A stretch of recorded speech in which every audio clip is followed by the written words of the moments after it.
ಜೈಲಿನಲ್ಲಿ ದರ್ಶನ್ ನಕಲಿ ದಾಖಲೆ ಸೃಷ್ಟಿ, ಜೈಲಿನ ಅಧಿಕಾರಿಗಳ ವಿರುದ್ಧ ಗಂಭೀರ ಆರೋಪ.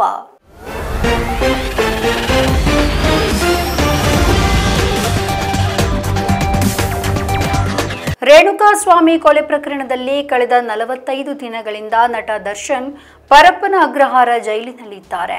ಆದರೆ ದರ್ಶನ್ ಭೇಟಿಯ ವಿಚಾರದಲ್ಲಿ ಭಾರಿ ಅಕ್ರಮ ನಡೆದಿದೆ ಎನ್ನುವ ಆರೋಪ ಕೇಳಿ ಬಂದಿದೆ. ಆರ್ಟಿಐ ಕಾರ್ಯಕರ್ತ ನರಸಿಂಹಮೂರ್ತಿ ಈ ಬಗ್ಗೆ ಗಂಭೀರ ಆರೋಪವನ್ನ ಮಾಡಿದ್ದಾರೆ. ಆರೋಪಿ ದರ್ಶನ್ ಭೇಟಿಗೆ ಹತ್ತಿರದ ಸಂಬಂಧಿಗೆ ಮಾತ್ರ ಕಾನೂನಿನ ಅಡಿ ಅವಕಾಶವನ್ನ ನೀಡಲಾಗುತ್ತೆ. ಆದರೆ ದರ್ಶನ್ ಒಬ್ಬ ಸೆಲೆಬ್ರಿಟಿ ಆಗಿದ್ದರಿಂದ ಅವರ ಭೇಟಿಗೆ ಹಲವಾರು ಜನರಿಗೆ ಜೈಲಿನ ಅಧಿಕಾರಿಗಳು ಅವಕಾಶವನ್ನ ನೀಡಿದ್ದಾರೆ ಎಂದು ದೂರಲಾಗಿದೆ. ಇವರಿಗೆ ಸ್ನೇಹಿತರು, ಆಪ್ತರು ಎಂದು ಹೇಳಿಕೊಂಡು ಜೈಲಿಗೆ ಬಂದವರಿಗೆಲ್ಲ ಜೈಲಿನ ಅಧಿಕಾರಿಗಳು ದರ್ಶನ್ ಭೇಟಿಗೆ ಅವಕಾಶವನ್ನ ನೀಡಿದ್ದಾರೆ.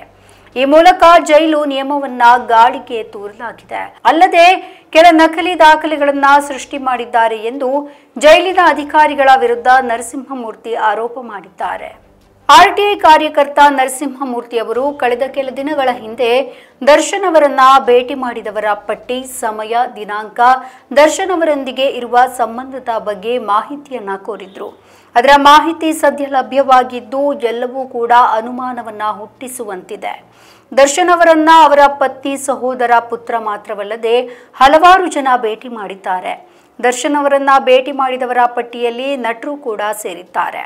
45 ದಿನಗಳಲ್ಲಿ 30 ಜನ ಜೈಲಿಗೆ ಭೇಟಿ ನೀಡಿದ್ದಾರೆ ಎನ್ನುವ ಮಾಹಿತಿಯನ್ನ ದಾಖಲೆಗಳೊಂದಿಗೆ ನರಸಿಂಹಮೂರ್ತಿ ಹಂಚಿಕೊಂಡಿದ್ದಾರೆ. ವಿಸಿಟರ್ಸ್ ಡೈರಿಯಲ್ಲಿ ಸಾಧು ಕೋಕಿಲ, ಸಮತ, ರಕ್ಷಿತಾ ಹೀಗೆ ಹಲವಾರು ಜನ ಜೈಲಿಗೆ ಹೋಗಿ ಭೇಟಿ ಮಾಡಿದ್ದಾರೆ. ಈ ಬಗ್ಗೆ ಸುದ್ದಿಗಾರರೊಂದಿಗೆ ಮಾತನಾಡಿದಂತಹ ನರಸಿಂಹಮೂರ್ತಿ, ನಾನು ಆರ್ಟಿಐ ಸಲ್ಲಿಕೆ ಮಾಡಿದ್ದೆ. ದರ್ಶನ್ ಅವರನ್ನ ಯಾರು, ಎಷ್ಟೊತ್ತಿಗೆ, ಎಷ್ಟು ಹೊತ್ತು ಭೇಟಿ ಮಾಡಿದ್ರು ಎನ್ನುವ ಪ್ರಶ್ನೆಗಳನ್ನ ಕೇಳಿದೆ. ಆದರೆ ಅದ್ಯಾವುದಕ್ಕೂ ಸರಿ ಉತ್ತರ ಇಲ್ಲ ಎಂದು ಆರೋಪ ಮಾಡಿದ್ದಾರೆ.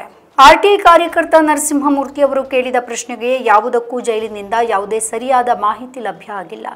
ಈ ಬಗ್ಗೆ ಯಾವುದೇ ಸರಿಯಾದ ಮಾಹಿತಿ ಕೂಡ ಜೈಲಿನ ಅಧಿಕಾರಿಗಳು ಕೂಡ ನೀಡಿಲ್ಲ. ಇದರಿಂದಾಗಿ ಜೈಲಿನ ಅಧಿಕಾರಿಗಳು ಜೈಲಿನ ರೂಲ್ಸ್ ಅನ್ನ ಬ್ರೇಕ್ ಮಾಡ್ತಾ ಇದ್ದಾರೆ ಅಂತ ಹೇಳಲಾಗ್ತಾ ಇದೆ. ದರ್ಶನ್ ಈಗಾಗಲೇ ಹೊರಬರಲು ಕಷ್ಟಪಡ್ತಾ ಇದ್ದಾರೆ. ಅವರಿಗೆ ಹೊರಗಿನಿಂದ ಬರುವ ವ್ಯಕ್ತಿಗಳಿಗೆ ಭೇಟಿ ನೀಡಲು ಅವಕಾಶ ನೀಡಲು ಜೈಲಿನ ಅಧಿಕಾರಿಗಳು ಜೈಲಿನ ರೂಲ್ಸ್ ಅನ್ನ ಬ್ರೇಕ್ ಮಾಡ್ತಾ ಇರುವಾಗ ಒಳಗಡೆ ಯಾವೆಲ್ಲ ವ್ಯವಸ್ಥೆ ಇರಬಹುದು ಎನ್ನುವ ಅನುಮಾನ ಈಗ ಶುರುವಾಗಿದೆ. ಒಂದು ವೇಳೆ ಈ ಪ್ರಶ್ನೆ ಗಂಭೀರವಾದರೆ ದರ್ಶನ್ ಜೈಲು ವಾಸ ಮತ್ತಷ್ಟು ಗಟ್ಟಿಯಾಗುವ ಸಾಧ್ಯತೆ ಇದೆ. ನಮ್ಮ ಈ ವಿಡಿಯೋ ನಿಮಗೆ ಇಷ್ಟ ಆದಲ್ಲಿ ಲೈಕ್ ಮಾಡಿ, ಶೇರ್ ಮಾಡಿ, ಕಮೆಂಟ್ ಮಾಡಿ ಮತ್ತೆ ಸಬ್ಸ್ಕ್ರೈಬ್ ಮಾಡಿ.